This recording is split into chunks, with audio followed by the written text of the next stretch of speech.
The best putters in the world get 4 things right when they make putts: a perfect setup, a perfect stroke, a perfect speed, and a perfect direction.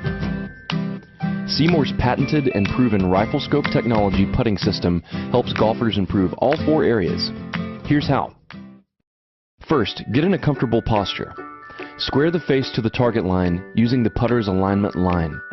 Then hide the red dot. Doing these 3 things will set you up in an optimal stance, square to the putter, square to the target line, and with your head, shoulders, hips, and hands in alignment. Now you're locked onto the target, like radar, free to putt with confidence the same way every time. Take your game to the next level by becoming a great putter with a Seymour.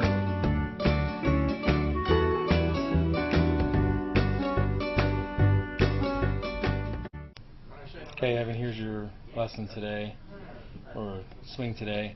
So what I see is when you go through, right, you're not quite turning the hips, right, letting the hands go left. Right, I kind of see that your hands kind of work out that way, right, causing you to hit some bigger sweepers, right.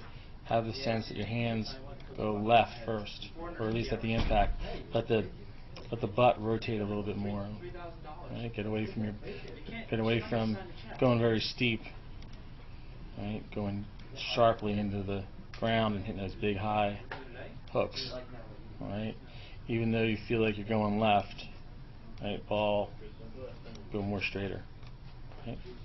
Right? So also, looking at this. You can look at shoulders, right? Look at right, shoulder line, right? Look at your shoulder line, right? That's a telltale sign that your golf club's working that way. If you start turning more, your hands will hands go left, shoulders will flatten out.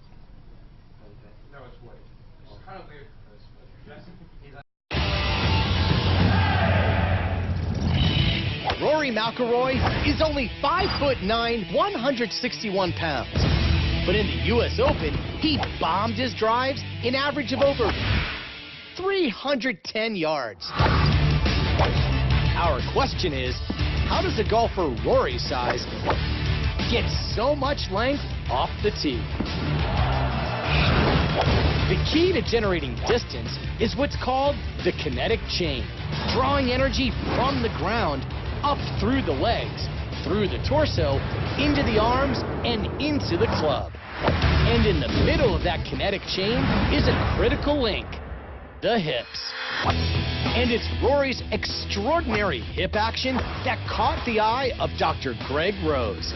At the Titleist Performance Institute, Dr. Rose has worked with many of the world's best golfers, including Rory, using technology to analyze aspects of the golf swing that are difficult to see with the naked eye. Rory's got that beautiful tempo, but as he comes through impact, all of a sudden something very different happens, which makes a lot of us sports science guys look at this and go, wow, what's going on there? If we look at hip speed, most amateurs are around 300 to 350 degrees per second. That's how fast they're rotating. Most tour players are around 550 degrees. Rory gets to this amazing 720 degrees per second on the downswing. What's truly remarkable about Rory's hip acceleration is that it has another gear, reverse.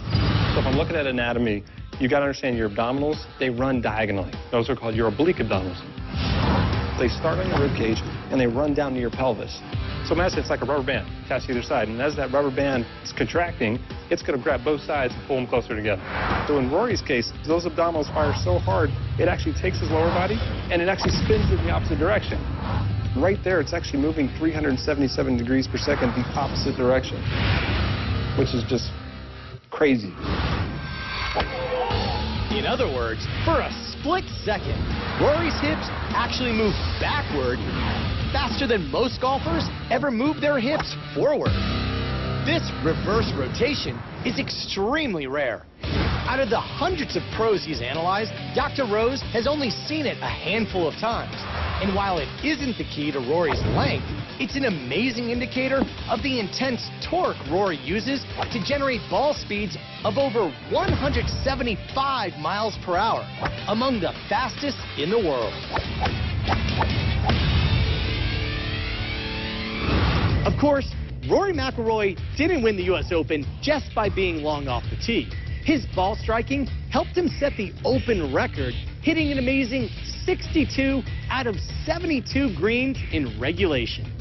For ESPN Sports Science, I'm John Brinkus.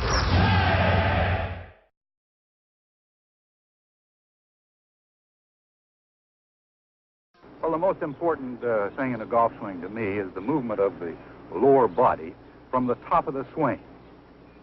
And if you don't mind, I'll demonstrate. First off, you start down below with your knees and your hips.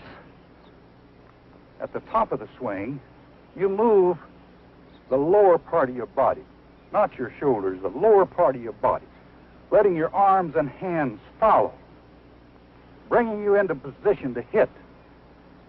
But this is the first movement there. Then you release at the bottom. Most people do it entirely opposite. They rotate their shoulders first instead of their lower body.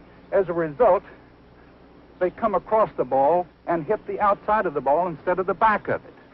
If you don't mind, I'll hit a ball, and the first thing to watch is what starts first from the top of the swing.